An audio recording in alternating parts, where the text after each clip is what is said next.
Hey, how are you doing? Oh, it no plans for Memorial Day weekend. How about yourself? Going for a ride? Well, I'm just, I've been working all day.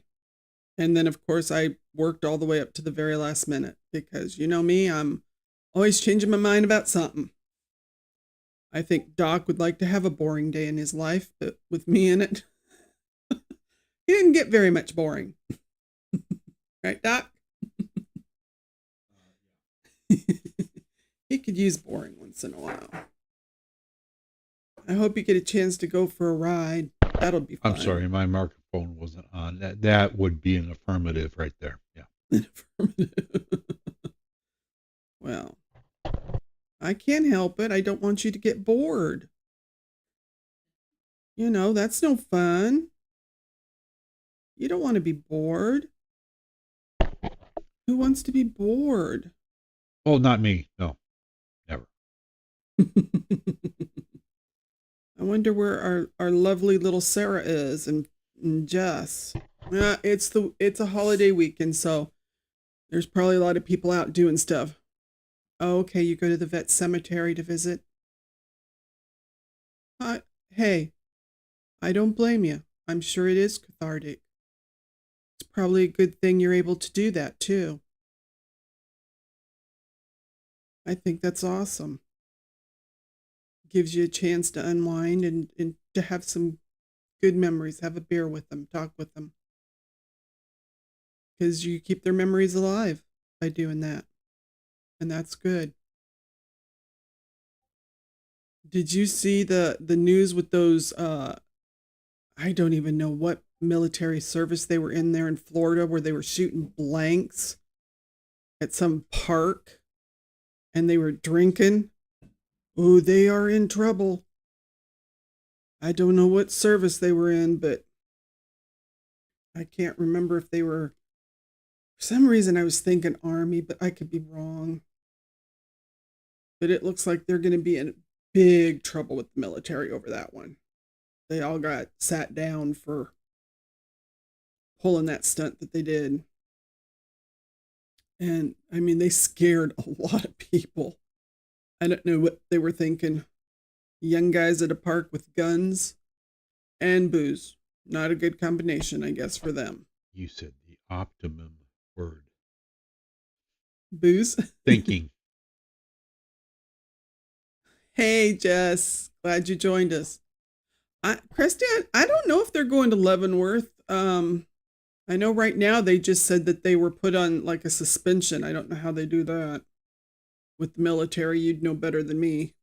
Unless suspension is Leavenworth. You are suspended to Leavenworth. I mean, it was just stupid, man. I don't know what they were thinking. Ugh. Okay. Hey, John. I'm so glad you joined us. We'll add booze to anything, and it can be fun or bad time. John, you're right about that. You can either have a really great time or.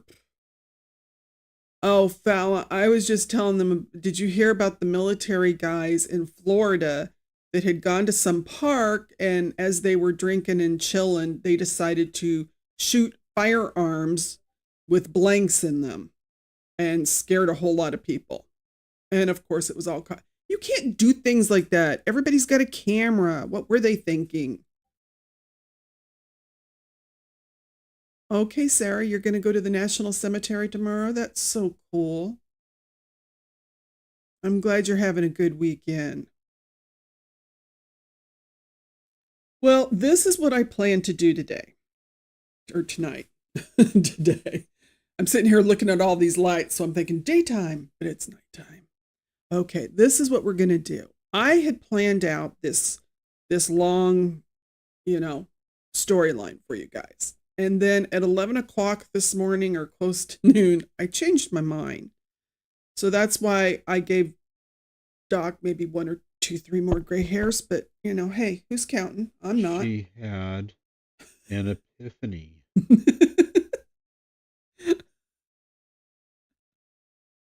Exactly, John. They weren't on public, or they weren't in private property. They were at a park, the little morons. But this was my epiphany.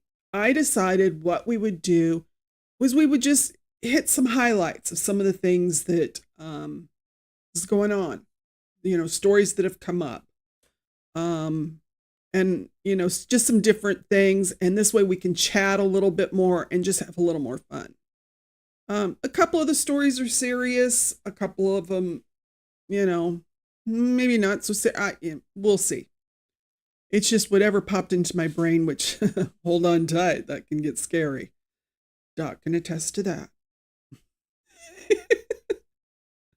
I have him really flummoxed tonight, you guys. I see nothing. Nothing at all. Oh, so Trial Junkies, my truth seekers, and my justice warriors, I am so glad you guys are here with us tonight. Sarah, sorry, and laughing. I'm Z, and holy heck, we're going to have a show tonight, and we're going to have some fun as we do it. Because that's what's important. We got to have some fun. And we're going to talk about some Bitcoin torture engines in Manhattan, a Pulitzer Prize winner's arrest for AI child porn. The Rust shooting saga finally is coming to an end, and 5 dangerous inmates still running free in New Orleans after the most spectacular jailbreak since Shawshank. So buckle up, everybody, because we're going to dive deep into these cases. As you know, I have my ride or die with me at all times. Say hi, Doc. Hi. I think I broke him. Oh, no. Anyone got some duct tape and super glue? Maybe some baling twine? I'll get him back together. Yes, let's send some healing out to Krista, our sweet little fairy from Canada. She's got angel wings on the back. She's the sweetest little thing, and she just kind of reminds you of Tinkerbell, but she's having a hard time. So let's send her some love and healing, because she needs some help there. That, you're right, John. It was a huge cluster. Yeah, it was. So let's get started and we'll see what happens. First, we're going to start out with this lovely picture here. This happened in Soho in New York. We're all hearing about crypto right now.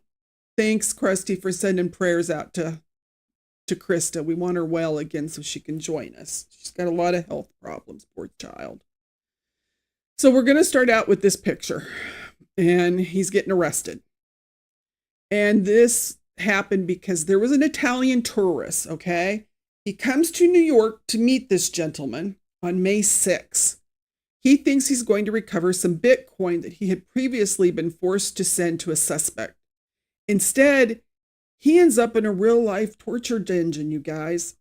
A $30,000 a month Soho apartment that John Waltz, depending on the paperwork, a crypto investor from Kentucky who was living like a king with butlers and everything. But behind the closed doors of this lovely establishment, he was running a 3-week campaign of terror.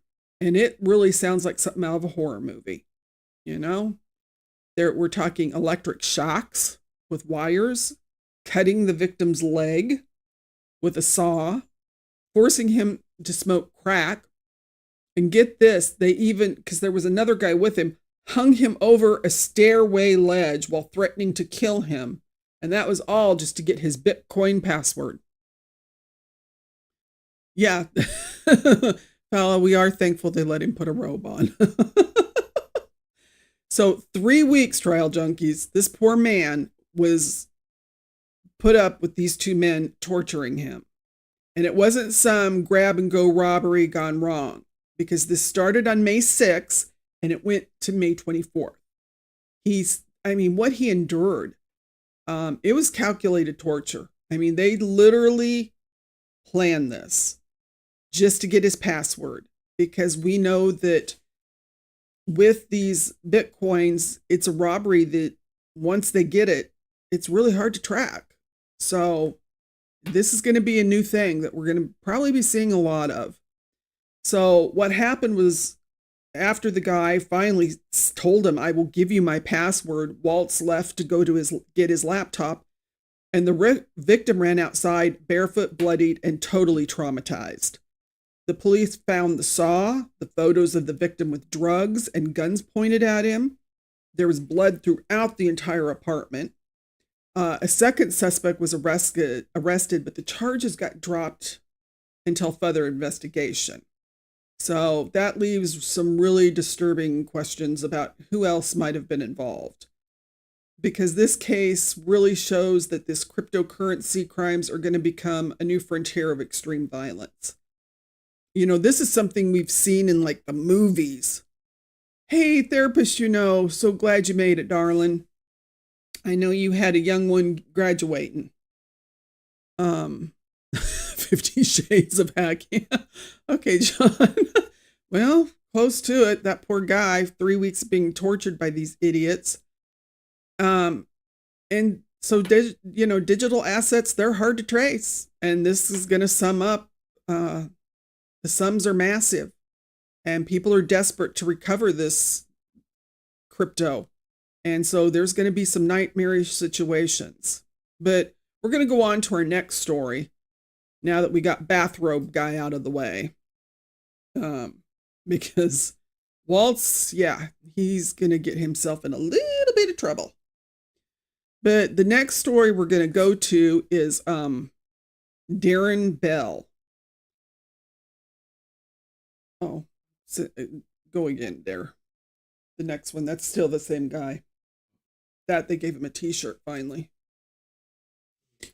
So this is Darren Bell, and we're going to talk about a case that's making the headlines, but for all the wrong reasons. He's a 49-year-old Pulitzer Prize winning editor cartoonist.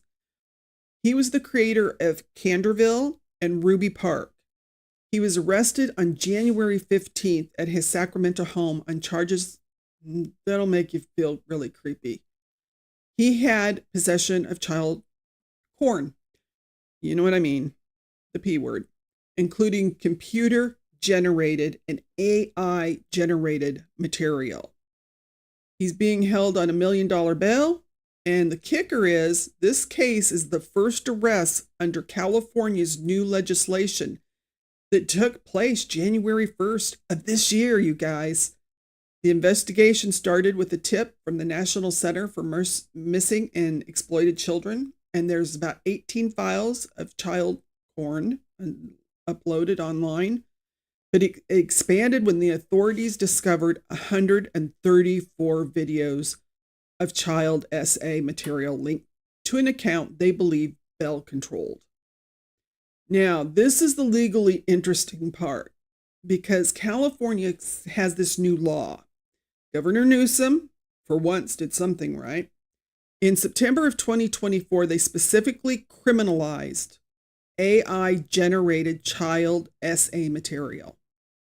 State Senator Mark Berman defended it, arguing that even if it's AI-generated, content victimizes children, and those images are scraped from the internet.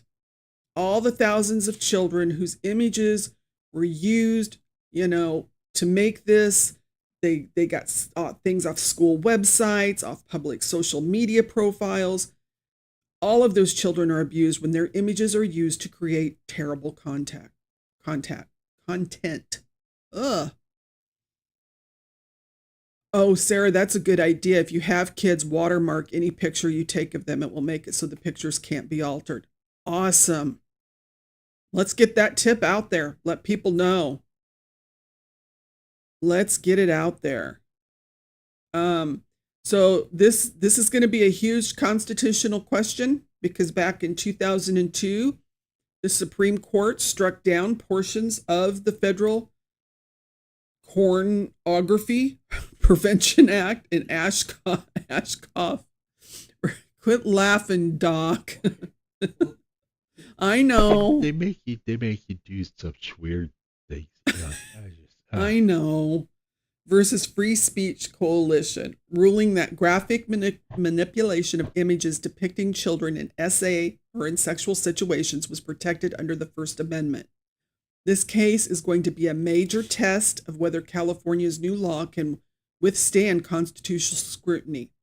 Bell's case remains in early stages, but it represents the intersection of AI technology and criminal law in ways we've never seen before. So let's hope that this holds because, there's you're right, Kirsty, some sick things that can be done with this, and especially when you're talking about children, and we don't want that to happen.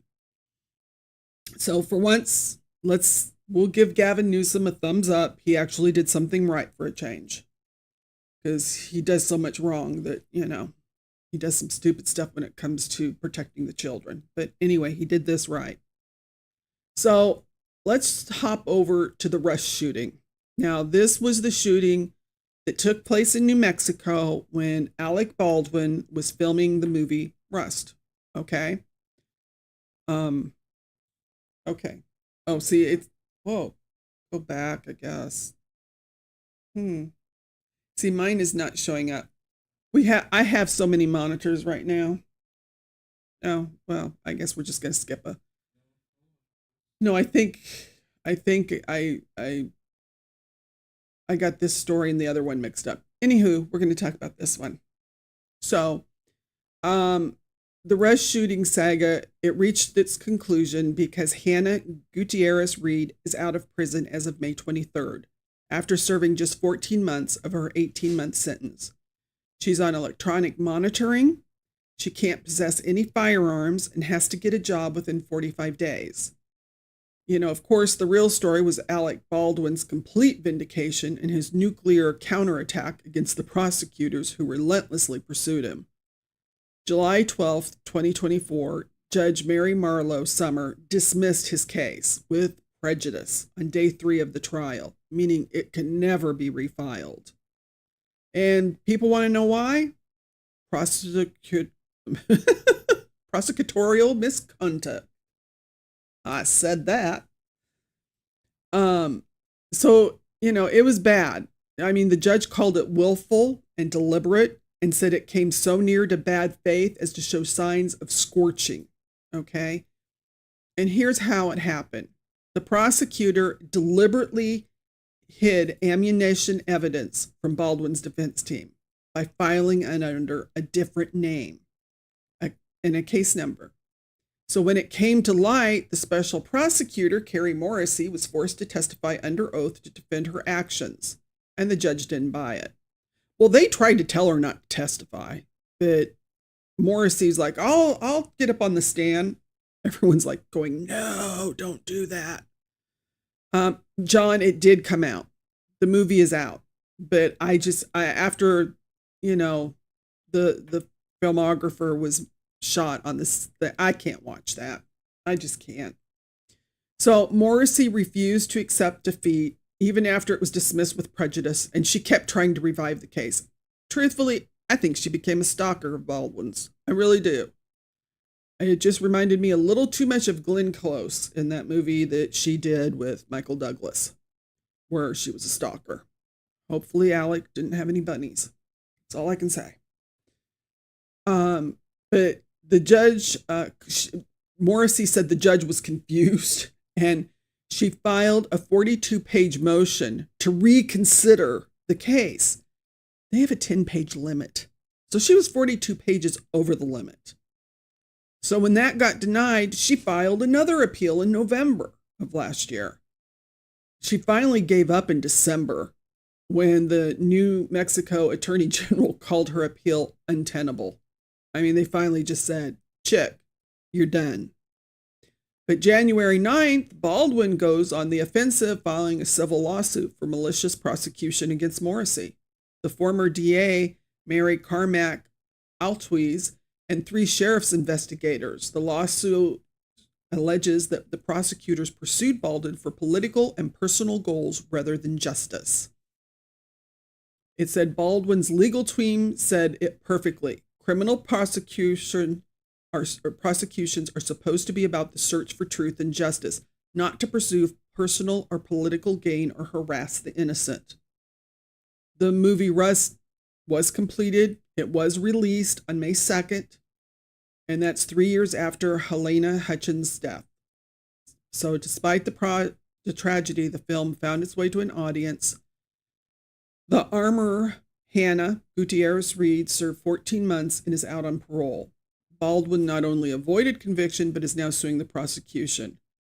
So that's one of the most dramatic examples of prosecutorial misconduct in recent memory. That really was a crazy case. And I watched that trial, so I remember.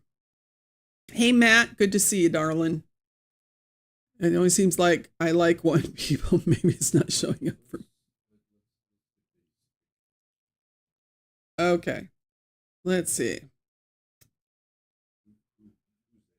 We're not there. Yeah, different story. Go past her. Well, we might have to come back. I got it mixed up when I changed things, everybody. I'm sorry. That's Hannah. That's Hannah. She's the one that has been released. She was the armor of the Rust movie. So she is now out on parole, and they're really going to watch her for the next 18 months. So who do you have after that in pictures, baby? Okay. Let me see. We're just going to jump around. Okay. This case here, this is going to make you a little sick to your stomach, you guys. Oh, okay. Let me see. Boom, boom, boom. Okay. These two. Yeah, I don't like either one of them. His name is Darren Bell, but they call him Dolla, Dolla. And her name is Lily Betancourt, and they're predators. They built their criminal enterprise on society's most vulnerable: pregnant teenagers, desperate mothers, and undocumented immigrants. Yeah. So just think about it like this. So picture this. You have a pregnant woman. She crosses the U.S. border with her husband and 4 children. She's hoping for the American dream. And after flying from Texas to South Florida, everything goes wrong. She gets separated from her husband. She ends up homeless in Miami Springs Hotel with her kids. And then DCF takes her children away. When Dolla and Lily scoop in like vultures, they promise an apartment and they're going to help her get her children back. But what they delivered was a nightmare. At the Wood Springs Suites Hotel on Southwest 117th Avenue, while she was being held, they sexually exploited her. They collected from the Cash App the payments, and she also served as a translator for Dolla because the poor woman couldn't speak English. So Lily would translate. He was the muscle. He would beat the woman up when she didn't do what they wanted. When he found a Western Union receipt that she had kept some money hidden and she sent it to her nephew in Nicaragua, they beat her up. When she missed work, which was sex work, to attend a DCF mandatory visit with her children, he beat her up for that too. She was trying to see the kids, and he punished her for it. I mean, terrible. And then there's a teenager, a pregnant runaway from Liberty City. Same hotel and the same horror story. She was forced into sex work 7 days a week, 10 to 15 times a day. She told the detectives she didn't even know who the father of her baby was. She said the economics were disgusting when the cops went over it. They were allowing unprotected sex for $240 because it's more profitable for them. So Bell allegedly gave the migrant mother crack cocaine to help her service more clients. And this isn't his first rodeo. And I couldn't help it. I had to clip that picture because, look at the hair. I wasn't going to say anything, but look at the hair. Lord help us all. So when he was 24, he was arrested for attempted murder of a police officer after an armed robbery where his accomplice used a child as a human shield. Now, and he served his time and he got out. And then he hooked up with Lilly and they started doing sex trafficking. So now they're facing multiple trafficking charges and they're scheduled to appear in court May 29th, 2025. And the location that was at the Wood Springs Suites Hotel, and they kept coming up in victim statements. It was their base of operation for systematic exploitation. I don't know if he's related to the Island Boys. They might be able to meet each other in jail. Oh, terrible, isn't it? Okay, this lovely gentleman. We had two people on death row in Louisiana. This was Marcus Reed, and he was 47, convicted in 2013 for ambushing and shooting the three brothers in 2010 because he thought they'd stolen an Xbox. There was Jarkey Adams, who was 18, Jeremiah, and Gene Adams. Jeremiah was 20, Gene was only 13. And they were execution warrants issued, but the Supreme Court in Louisiana threw them out because neither man could complete their appeal process fully. So let's go to the next picture, Doc.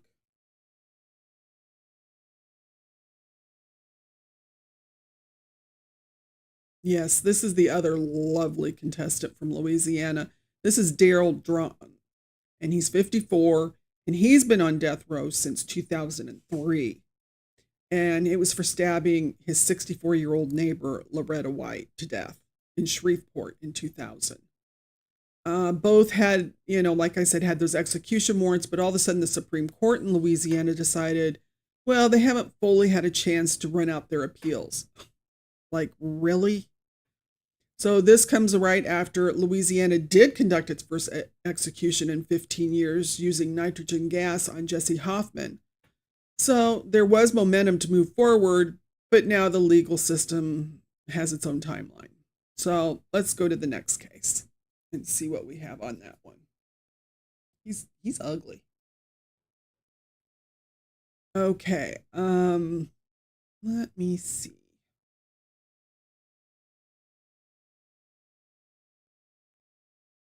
Whoops, I went the wrong direction. Sorry, guys. Oh, Matt, you're right. That's sick, isn't it? Those two have something wrong with them. Ugh, that just grosses me out. Those twin brothers. I mean, come on. I guess Mama didn't explain things to him very well.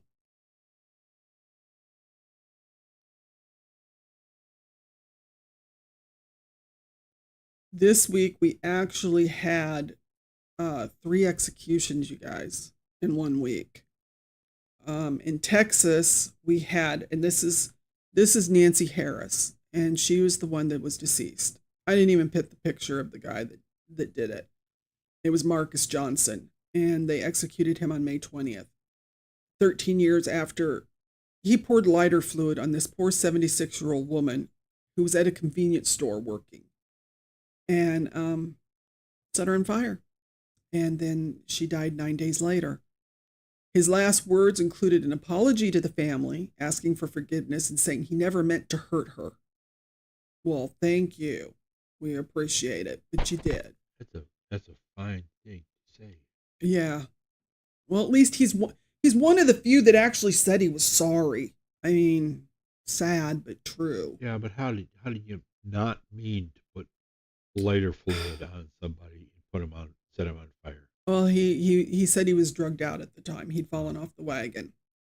I think a lot of people fall off the wagon at times with their addictions, but they don't go light some little old grandma on fire. That's just... But we don't have to worry. He is now gone.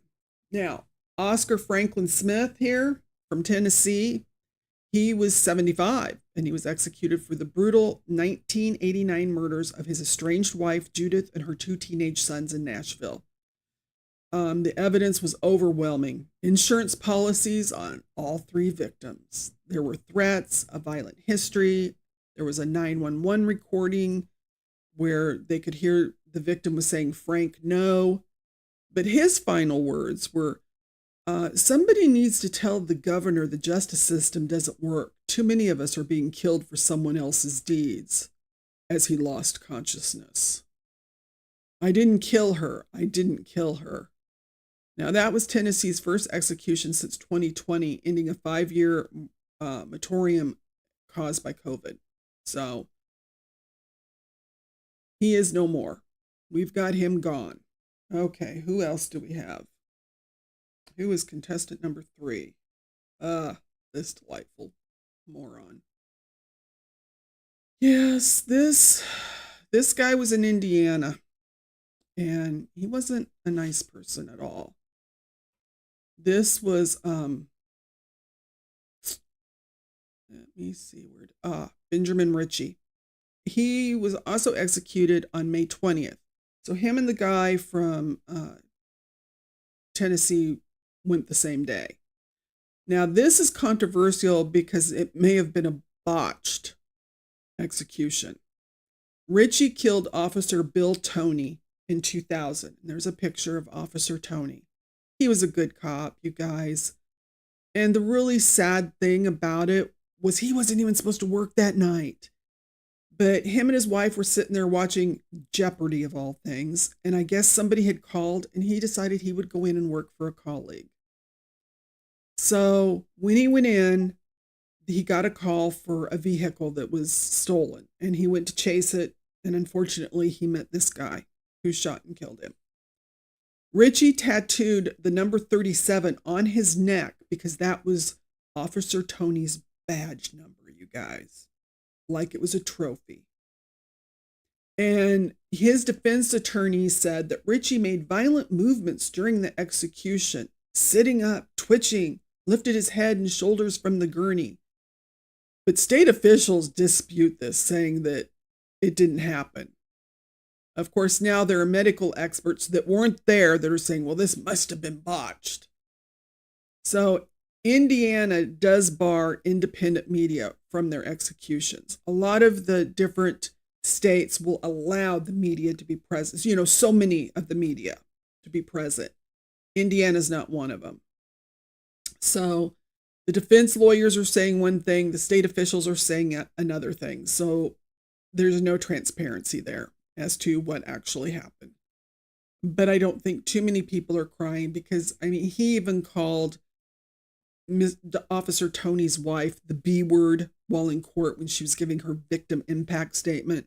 So nobody feels too bad for him, you know, but he's no longer with us. Yeah, it is amazing. 20 or 40 years. And they were found to be completely confident, and it still takes so long. Yeah. And who is our next story? Let me see what we have. This one's interesting, you guys. This one really got to me today because the thing with the immigration situation is ridiculous. Because there are so many people that are being stopped that shouldn't be stopped. You know, nobody wants violent criminals in the States. Let's just be honest. None of us want that. But they're even stopping U.S. citizens now. Okay? And also people that have the right to come into the country. You know, if they're on a visa or, you know, whatever. So this story, let me see where I put this one. Okay.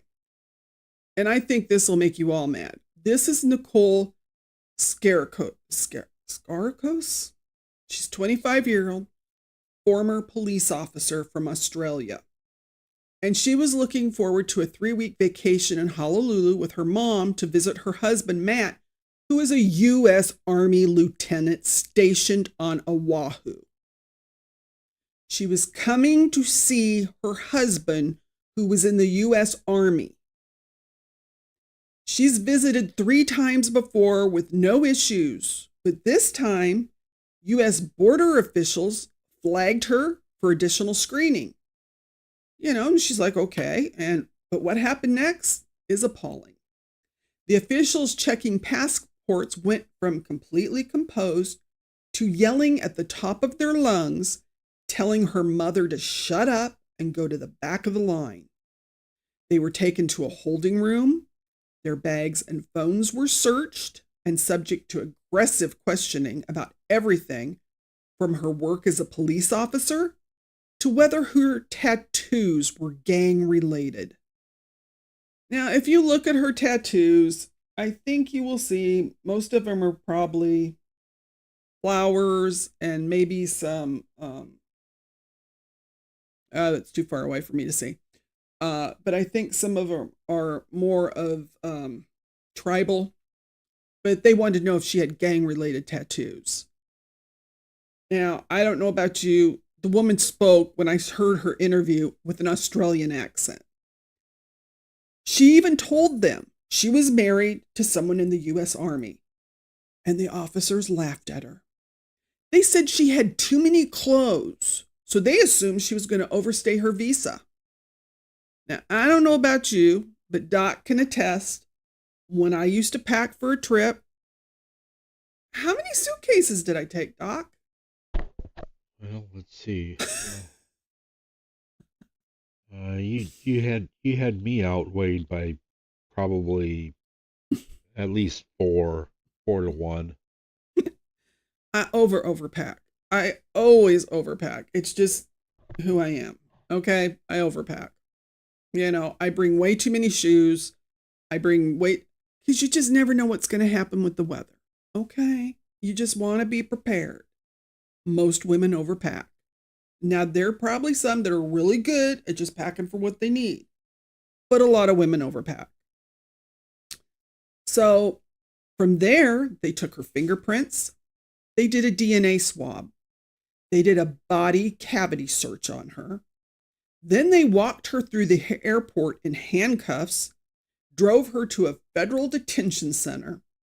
Officials told her she'd be going to prison, not a detention center.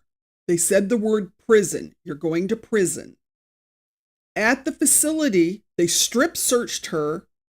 They detained her with women convicted of murder and drug offenses. She'd missed the dinner time, so she wasn't given anything to eat. She wasn't allowed to call her husband or her mother. And her husband waited for hours at the airport, repeatedly asking the officials what had happened, but no one would tell him anything. After a sleepless night, sharing a cell with another woman being deported, she was brought back to the airport. The Australian Consulate General had to get involved after her mother contacted them. So who knows how long they would have kept her.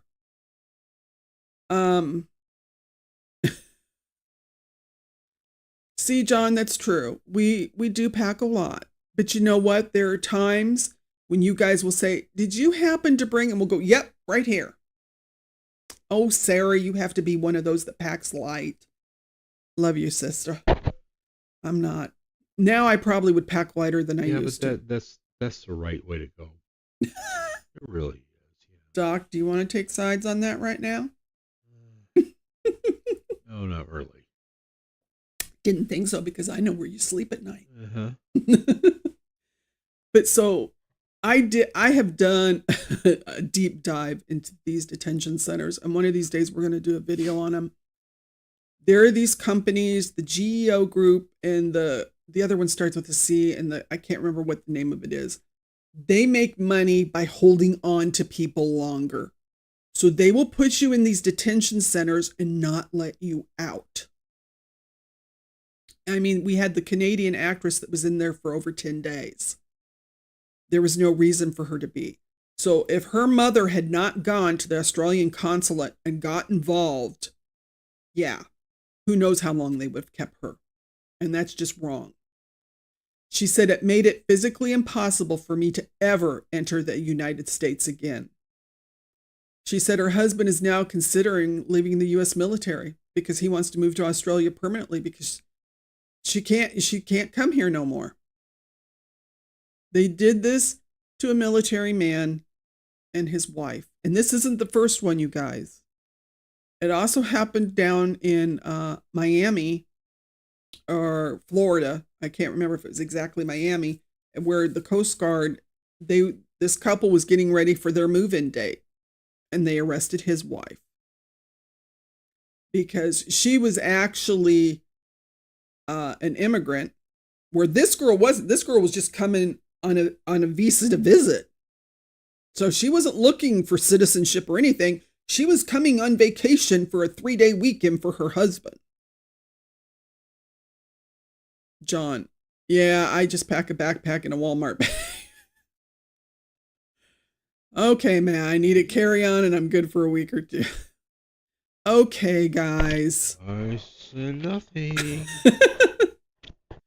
I know. I don't know, John. I don't know what the military would do because they're going to lose him now. Yeah, Krusty, I agree. That's just that. And she wants nothing to do with the United States, and I don't blame her. I mean, she was a military wife. She was a former police officer in Australia, and you treat her like that? That's just wrong. So this is really raising some serious questions about border security procedures and whether detained individuals are getting basic human rights like phone calls and adequate treatment.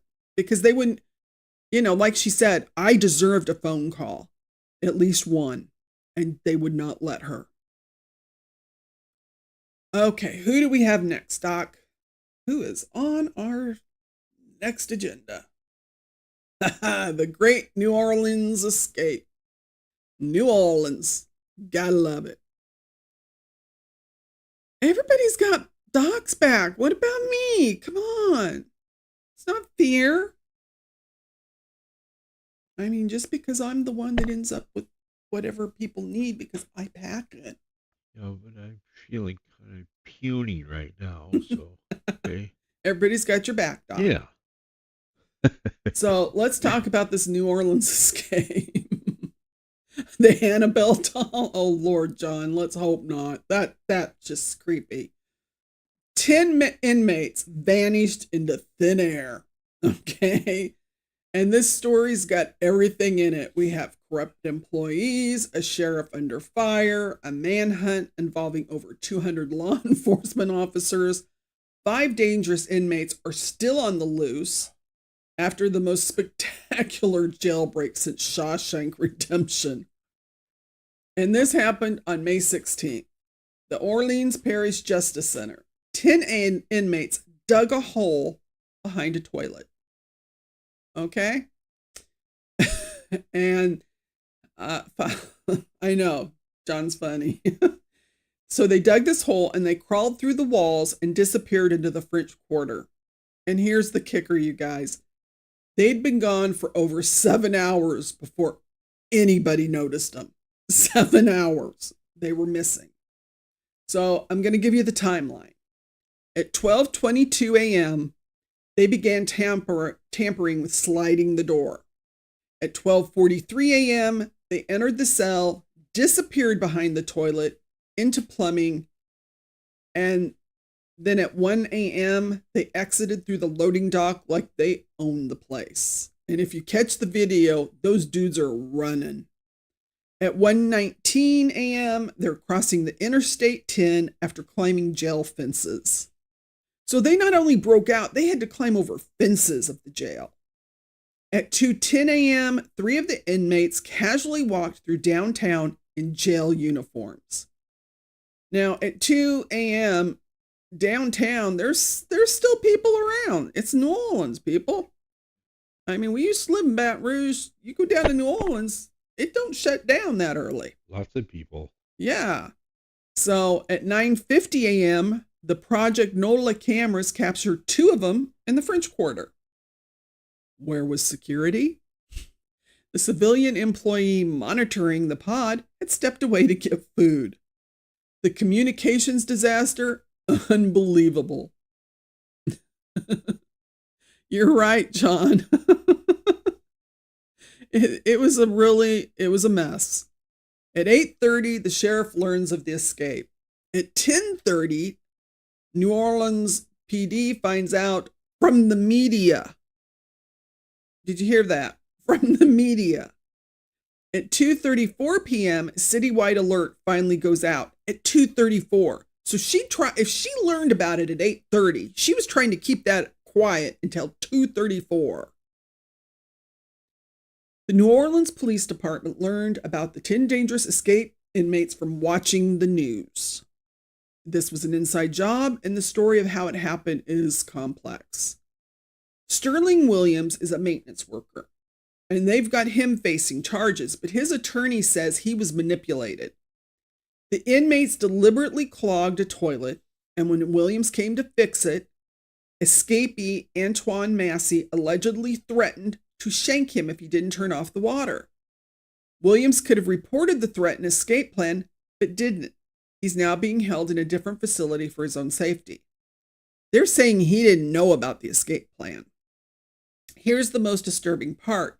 Derek Groves, one of the 5 still on the run, is the grandson of Kim Groves. She was murdered in 1994, you guys, by corrupt New Orleans police officer Lynn Davis. Now her grandson, convicted in 4 killings himself, is running free in the same city where a dirty cop gunned down his grandmother. So he's dangerous. That is one dangerous dude. Some victims' families have been forced into hiding. 2 of the prosecutors involved in the Groves case have relocated out of state. Think about that. Prosecutors are fleeing the state because a convicted killer is loose. Sarah's had some drinks, so she's going to be real fun. So 9 people have been arrested for helping these fugitives, including family members providing transportation, women using Instagram to coordinate food delivery for them, someone sending cash through phone apps, and an inmate still in jail who provided supplies. I mean, I told you this story's got everything in it. So 5 have been recaptured, but Linton Van Buren Jr., Jermaine Donald, Antoine Massey, Derek Groves, and Leo Tate are still out there. There's a $20,000 reward for each fugitive, and that's $100,000 total. Governor Jeff Landry has ordered a full audit, and all state inmates moved out of Orleans Parish.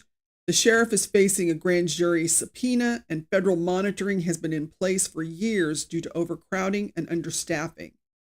This isn't just about the 10 guys digging a hole. It's about systematic failures that put an entire community at risk. Well, Matt, you might want to. You can make you some money. $100,000. Oh, don't tell me they're in the Houston area, John, please. I don't want them over here in Texas. We don't want them. Well, 2 of them never even got out of the French Quarter. One of them they found under a car in the French Quarter. One of them they found in a parking lot. The furthest one that got away, he was 9 miles, but still in the city. All 5 that they caught were in the city, so they weren't too bright. Yeah, it is wild. It is just crazy. And they said that the sheriff, she had funds sitting there that she was holding on to, that she could have used to make sure that this place was secure, because there were cameras that weren't working. There were different things that weren't working. And had asked, the only thing she had asked them for was she wanted to get some programs for the inmates. They didn't need programs. They needed to make sure they weren't getting out. So she is in major trouble. Okay, Matt, you're not taking Sarah to look for crazy, murderous inmates. Sarah, you're not going. This is your big sister talking to you. You're not going into a shooting range. Lord have mercy. Okay, Sarah, behave yourself. So this week, it's been crazy, you guys, some of these things. But let's see what we got next. What do we have next, Doc? Oh, here, these are 2 of the women that helped. One of them provided food. One of them gave one of them a ride. That's why one of them got 9 miles away. And let's see. A couple of more women that were arrested due to assisting in the mass jailbreak. Wonder if Dog the bounty hunter's coming to town. Okay, we're going to talk about our missing. This, you guys, is let me find my. Like I said, I changed things up, so I'm a little behind. It's okay. We'll get there. We're almost done. This is a missing vet.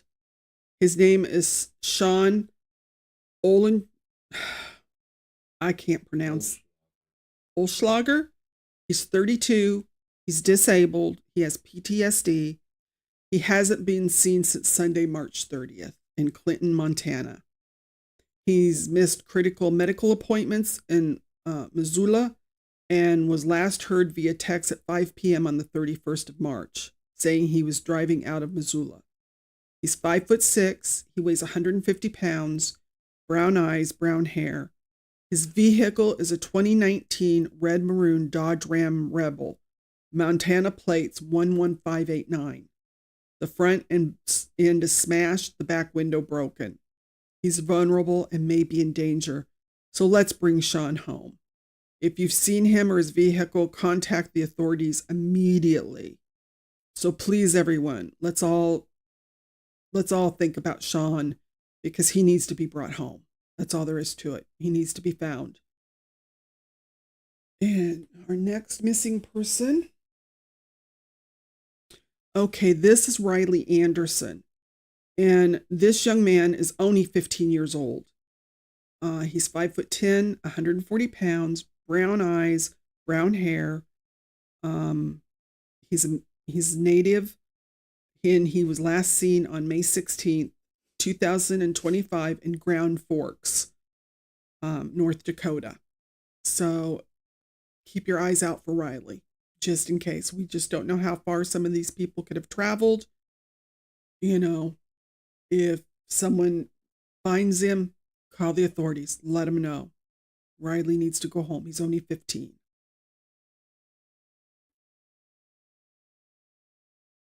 And this one's an older case. This is Julius Lane Largo, and he's still listed in the Shiprock, New Mexico Missing Persons Unit. He's 5'8" and 180 pounds. Now he would be 29 years old. He went missing in 2024 in November the 25th. His eyes and hair are brown. It was between 6 or 7 that night, the night of the 25th, when a neighbor saw him walking eastbound on North 36 between mile markers 9 and 10. He was wearing a gray polyester pullover, jeans, Cody James alligator boots, and a brown or beige longhorn cap. Julius was last seen walking eastbound on Navajo Route 36 by Morgan Lake, New Mexico on November 25th. He has red shoes. He also has a tattoo of Largo on his right forearm and a scar on his left elbow. If you have any information, don't hesitate to get in touch with the Navajo Police Department in Shiprock District at 505-3868-1350. His family, his sister, is desperate to find Julius. So keep your eyes out for Julius Lane. Okay, this young lady, her name is Lacey Richards. She's 16 years old, you guys. And the Rapid City, South Dakota Police Department is looking for her. She was, let me see if they give us the last scene. They're not giving me, May 17th. She was last seen wearing a black shirt, blue jeans, black tennis shoes, brown eyes, black hair. She's 5'5" and weighs 130 pounds. And so the Rapid City Police Department is let me see. Let me pull that back up. 605-394-4131. And that's Lacey Richards. She's only 16 years old. So let's hopefully somebody has seen her. And I think that's all of our missing. So we've had a crazy night. We've had, let me see here. We've had the absolute best and worst of American justice system. We've seen prosecutorial misconduct so egregious that it resulted in complete vindication for Alec Baldwin.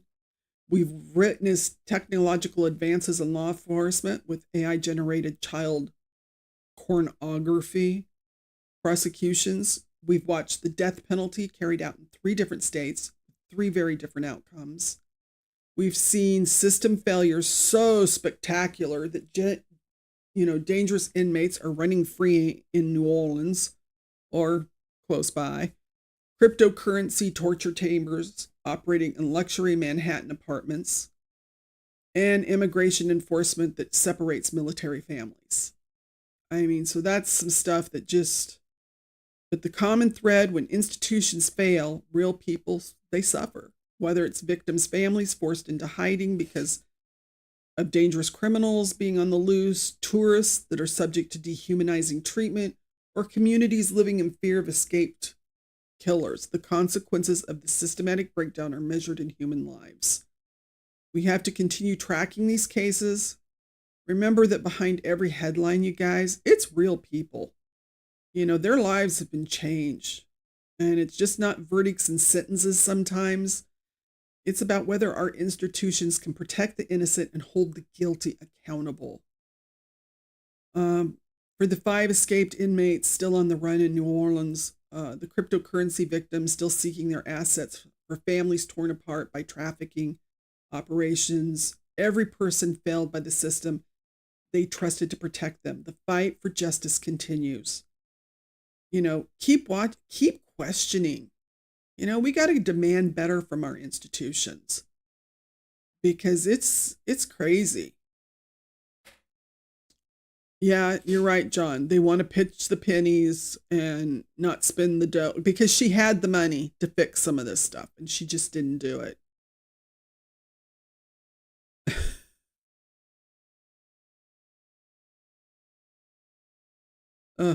No, I don't want to go to creepy places, Sarah. But so, if you get any information on these cases, contact your local authorities, the National Crime Tip Line. For the New Orleans escapees, there's that $100,000 in reward available, Matt. So, please subscribe to the channel. We're trying to grow it as much as we can.